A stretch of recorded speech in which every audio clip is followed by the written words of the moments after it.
Imagine a quiet man in his mid-40s lives in a sleepy suburb. He brings his elderly neighbor groceries every Sunday. He volunteers at the animal shelter. He once pulled a child out of a freezing lake. People say he has a good soul, but now he's standing over a stranger, fists bloody, rage burning in his eyes. He doesn't even recognize his own hands or his own thoughts. How does a person like that, a person like you, become something they once feared? This isn't a story ripped from a crime headline. It's closer than that. It's the tension that lives in all of us, hidden, dormant, waiting. We grow up believing a lie, that there are good people and there are bad people, that evil is a foreign concept, something that lives in dictators, murderers, monsters in the dark, that as long as we mean well, we're immune. But what if that's not true? What if kindness and cruelty are not opposites, but neighbors? What if they live on the same street inside the human soul, separated only by a thin, cracking fence? Ask yourself, have you ever wanted to scream at someone you love? Say something you knew would wound them, just to feel power for a second? Have you ever walked past a suffering stranger and felt nothing? Have you ever cheered when someone got what they deserved, even if it meant watching them fall apart? We all carry darkness. That's not the disturbing part. The disturbing part is how goodness can become its mask. Think of a time you did something wrong and justified it because your intentions were good. Now ask, what's the difference between you and the people you condemn? The truth isn't that monsters walk among us. The truth is, we all have the potential to become one. And most terrifying of all, it doesn't happen with a scream. It happens with a whisper, a small decision, a justified lie, a shift in perception so subtle you don't notice the erosion until your foundation is gone. But how? How does it happen? How does a good parent become a manipulator? How does a loyal friend become a betrayer? How does a freedom fighter become a tyrant? And perhaps the most haunting question of all, how would you know if it were happening to you right now? The line between morality and monstrosity isn't carved in stone.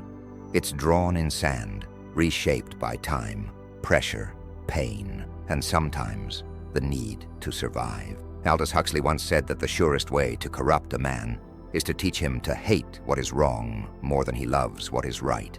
It starts innocently enough. You want to protect your tribe, defend your beliefs, serve justice. You think you're fighting the good fight, but slowly, that fight becomes about winning, about power, about being right. You don't wake up and decide to become cruel. You wake up convinced you're still kind, that this new you is simply tougher, wiser, less naive. That's the trap, because the greatest danger isn't the moment you do harm. It's the moment you stop seeing it as harm at all. So the question isn't just how good people turn into monsters. It's, why don't they notice the transformation until it's too late? History is full of genocides carried out by men who went home and kissed their children goodnight. Religious leaders preaching peace who quietly justify violence. People like you and me who swore they'd never become one of those people. But they did. Not because they were broken, not because they were evil, but because they were human. And humanity is more dangerous than we think, because it holds both the match and the gasoline. This isn't just about others. This is about you, because you will be tested by pain, by anger, by grief, by injustice, by the desire to be heard, seen, respected, and the fear of losing control. And when that moment comes, the real question isn't, will I do the right thing? It's, will I even know what the right thing is anymore? There is a force beneath the surface, ancient, psychological, and terrifyingly persuasive, that shapes who we become in the shadows. It doesn't knock on the front door. It seeps in through the cracks, through institutions, through belief, through fear, and unless we understand what it is, unless we expose the hidden mechanism behind the fall. We will never know how close we are to becoming the very thing we fear. And so, the descent begins. The descent does not begin with rage. It begins with a story, the one we tell ourselves about who we are. You believe you're a good person. You try to do the right thing. You say, "Thank you," recycle your plastics, help a friend move on weekends. But underneath that story is something older than memory, a silent battle between the self you present and the one you suppress. Carl Jung called it the shadow, the unconscious part of ourselves that contains everything we deny, reject, and refuse to face. The anger you hide, the jealousy you justify, the fantasies you're ashamed to admit. You bury them, thinking this makes you pure. But what you bury does not die. It grows, it waits, and the more you deny it, the more power it gains. Jung warned, until you make the unconscious conscious, it will direct your life, and you will call it fate. So what happens when we fail to meet our own shadow? We project it onto others, onto enemies, onto monsters. We begin to see the darkness not as part of ourselves, but as something that exists out there, in them. This is the hidden problem. We externalize evil. We believe that being good means being clean, blameless, separate from the darkness, and that illusion is exactly what allows it to take root. The philosopher Friedrich Nietzsche, who stared longer into that abyss than most dare, once wrote, "Whoever fights monsters should see to it that he does not become a monster. And if you gaze long enough into the abyss will gaze back into you." What he meant was this: when you fight darkness without understanding it, you begin to mirror it. When you fight evil with hatred, you feed it. And when you fight monsters while denying your own capacity for monstrosity, you become the most dangerous kind of person, the righteous destroyer. Because the most terrifying villains in history didn't think they were evil. They thought they were right. They thought they were protecting something sacred, their country, their God, their children, their truth. They believed the ends justified the means. That pain was necessary. That silence was strength. They believed the story they told themselves so completely that nothing could break through, and we do the same. You may not lead a nation or command armies, but the psychology is identical. You cut people off for disagreeing with you and call it boundaries. You mock someone online and call it justice. You bend the truth to win an argument and call it strategy. You ignore suffering because it's inconvenient and call it focusing on your peace. And all along, the story plays in your head. I'm a good person. I mean well. They're the problem. But meaning well is not enough, because the road to hell is not paved with evil intentions. It is paved with good intentions, left unexamined. Arthur Schopenhauer believed that beneath every human action lies a will, raw, irrational, self-preserving. What we call morality, he argued, is often just a clever disguise for that will. We don't seek truth, we seek comfort. We don't want justice, we want vengeance wrapped in moral language. We don't want to be good, we want to feel good about ourselves. This is why people can commit cruelty and still sleep at night, because they've wrapped their actions in a psychological shield, justification. Jean-Paul Sartre, existentialist and master of uncomfortable truths, said it best.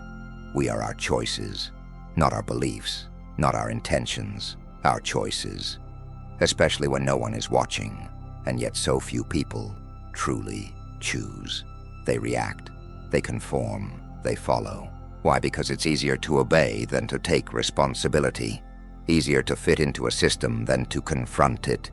Easier to believe the world is black and white, good guys versus bad guys, than to face the complexity of our own duality. And that's where it begins. Not with violence, not with hatred, but with the failure to reflect. with the quiet decision to believe the story you've always told yourself rather than challenge it.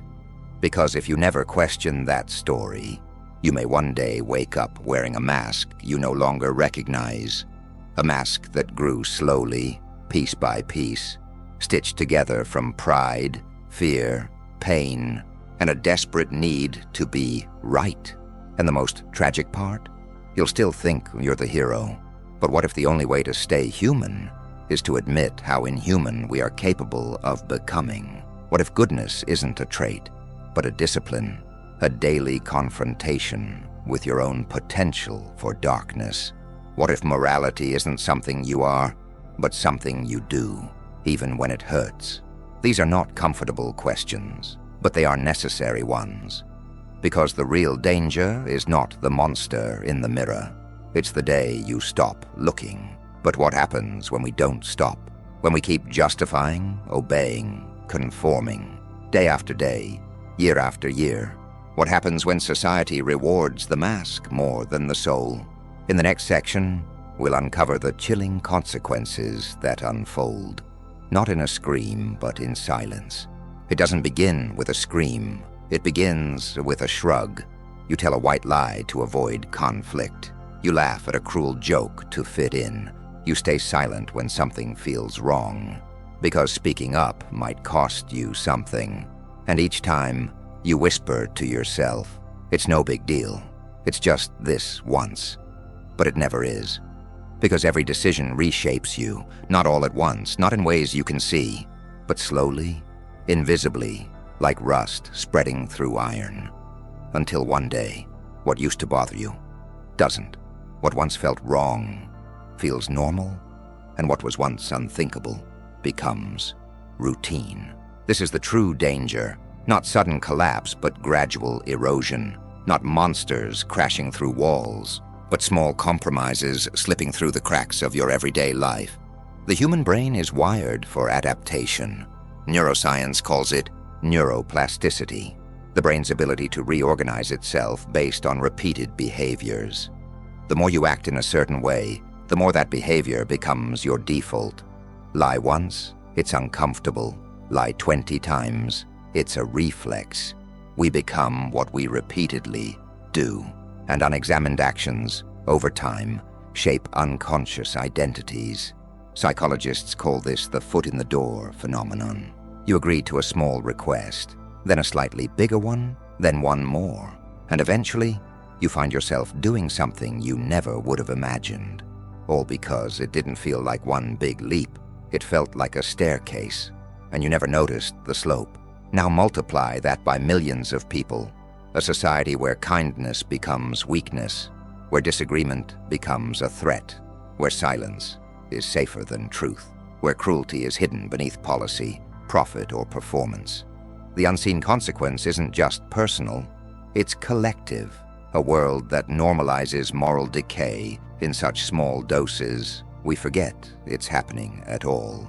How many corporations exploit workers while branding themselves as ethical? How many institutions preach equality while enforcing quiet hierarchies behind closed doors? How many people, ordinary, decent people, ignore suffering because it's not their problem? We are conditioned not to question it. We are told that's just how the world works. And that phrase, that's just how it is the graveyard of conscience. Aldous Huxley warned us of this.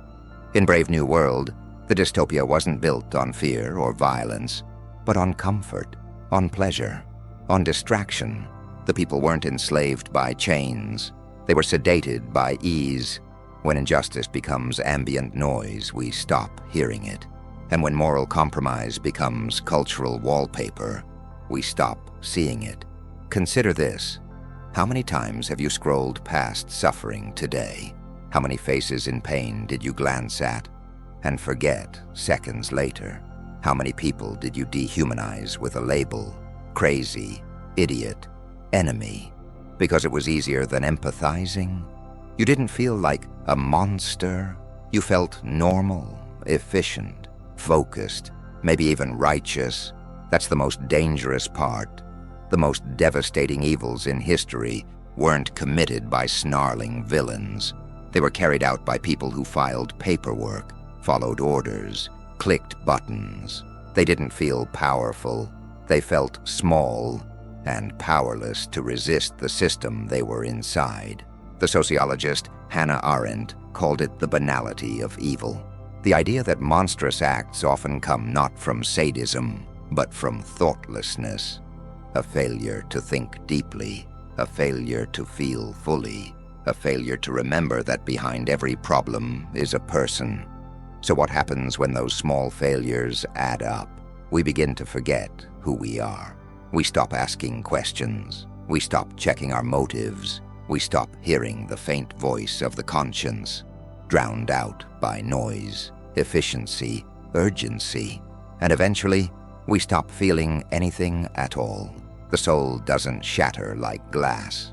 It hardens like stone, slowly, quietly, permanently. And then one day, you find yourself standing in a moment where your actions matter. Someone is watching. A choice must be made. And you realize you're not who you thought you were.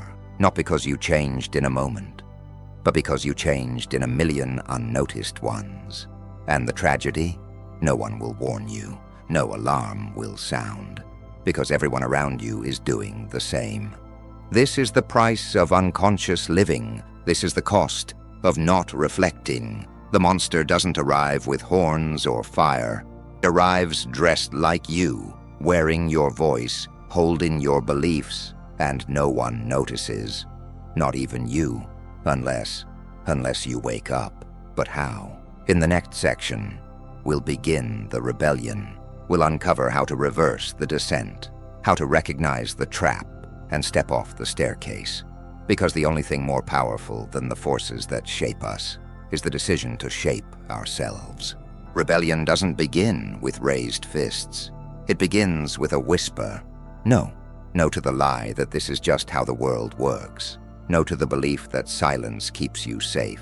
No to the voice inside that says, you can't change. This is just who you are now, because that's how darkness wins. Not through force, but through surrender. But here's the truth. If we can descend without noticing, we can rise the same way. Not in a single heroic leap, but in small radical acts of defiance against the unconscious, the convenient, the cruel. And it starts with one of the most difficult, counterintuitive acts a person can commit. Slowing down. In a world that worships speed, fast answers, fast results, fast outrage, slowness becomes a form of rebellion. Slowness gives you the space to question, feel, to notice. You pause before reacting. You ask, why am I really doing this? Who benefits from this belief? Who does it hurt? This is the beginning of moral mindfulness, the practice of noticing what most people rush past. And it's not easy. The world rewards numbness. It makes you feel weak for caring too much. But caring deeply in a numb world is revolutionary. Because when you care, you can no longer participate in cruelty without consequence. When you care, you stop seeing others as objects, obstacles, or statistics. You start seeing them as mirrors, reflections of your own forgotten humanity.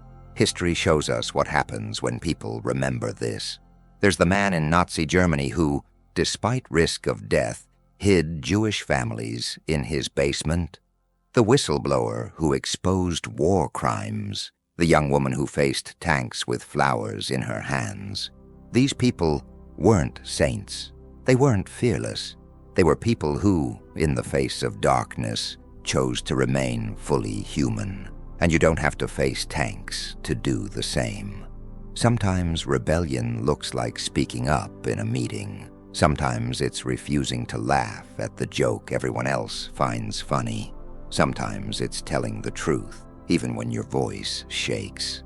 But the most powerful rebellion, looking inward, this is the step most never take, because it requires brutal honesty.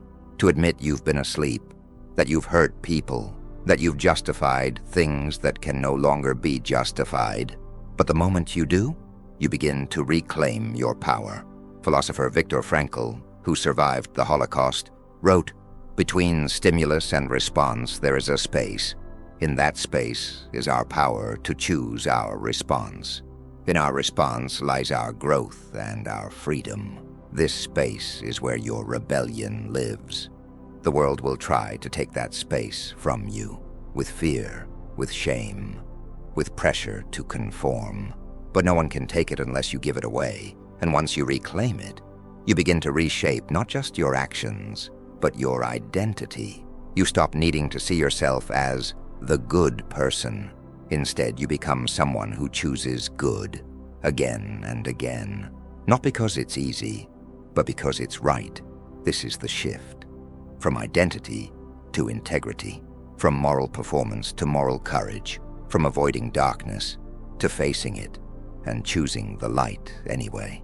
It means watching your own mind like a hawk, catching the lies you tell yourself, challenging your assumptions, admitting when you're wrong, even if no one else ever knows. This is not glamorous work. There are no medals for inner transformation, but it's the only kind of rebellion that lasts. Because it doesn't depend on external praise. It's rooted in something deeper, self-respect, not the shallow kind that comes from being admired, but the quiet, unshakable kind that comes from knowing who you are, even when no one is watching. And when more people begin this rebellion, when enough of us slow down, reflect, choose, the world begins to shift. Because environments don't just shape people. People shape environments. It starts small. A culture where empathy is rewarded. A workplace where integrity is contagious. A home where children are taught that being kind is more important than being right. This is how we rise, one act of consciousness at a time. But even now, one final truth remains. One final force, deeper than all the rest, still holds power over us. It's the one most people never see, because it's not inside us. It's all around us. And until we confront it, the descent will always be waiting. In the final section, we will uncover the ultimate truth, the deepest, most dangerous reason good people turn into monsters, and the one thing that can finally set them free. There is a final truth, a force so subtle, so total, that most people live under its influence without ever realizing it. It's not a flaw within us. It's not the shadow we hide or the mask we wear. It's the air we breathe, the environment. You were not born with your beliefs. You inherited them from family, culture, media, trauma, history. You were not born with hate, with judgment, with the instinct to look away from suffering. You learned those things, slowly, repetitively, without ever being told, "This is how we corrupt you." And this is the most dangerous part. If you are shaped by the world, but never question the shape of the world, you will believe every curve was your own choice. Psychologist Philip Zimbardo called this the Lucifer effect, the transformation of ordinary people into perpetrators of evil through environmental pressures. He didn't just study monsters, he studied systems. And what he found was chilling. It's not the person that needs to be monstrous, it's the conditions. Give someone anonymity, authority, pressure, fear, and even the most principled human being can become a vessel for cruelty. Not because they're broken, but because the system is designed to bend them. And this means something terrifying. It means that your morality is not just a matter of willpower or intention, it's a matter of context. A toxic workplace can turn a kind person into a manipulator. A rigid ideology can make a peaceful soul into a zealot. A culture of silence can turn a witness into a bystander. And here's the question most people never ask. If I had been born into another system, who would I be? Would you have spoken out or looked away? Would you have resisted or followed? Would you still be you? Or would you have become exactly the thing you swear you never could? This is the final truth.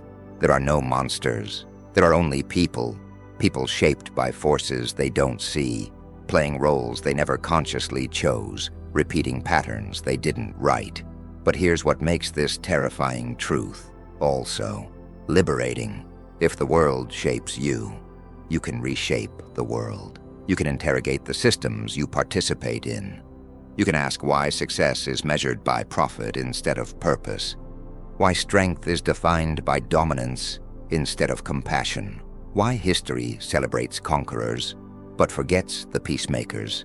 And more importantly, you can refuse to play along, because awareness is the beginning of resistance, and resistance is how new worlds begin. The philosopher Aleksandr Solzhenitsyn, who endured the darkest corners of human cruelty, once said, "The line dividing good and evil cuts through the heart of every human being." But he didn't stop there. He said that it shifts. It moves with your choices, your courage, your honesty. That line is not fixed. It is not fate. And this means you are never beyond redemption. No matter how far you've fallen, no matter how long you've been asleep, you can always decide to come back. And perhaps that's the most important truth of all. You will be tested again and again by fear, by power, by the seductive comfort of looking away. But each test is an invitation to remember who you are, to shape who you're becoming, to choose consciously, courageously, the kind of human you wish to be. Because in the end, the difference between a good person and a monster isn't found in blood or destiny or brain chemistry. It's found in the smallest of moments, the invisible hinge of a decision no one else sees. And that decision belongs to you. Every single day. So ask yourself now, not later, not when it's too late. Who are you becoming? Are you awake? Are you watching the story you're telling yourself? Are you shaping your environment, or is it shaping you? Because the descent is always waiting, but so is the ascent, and the choice has always been yours.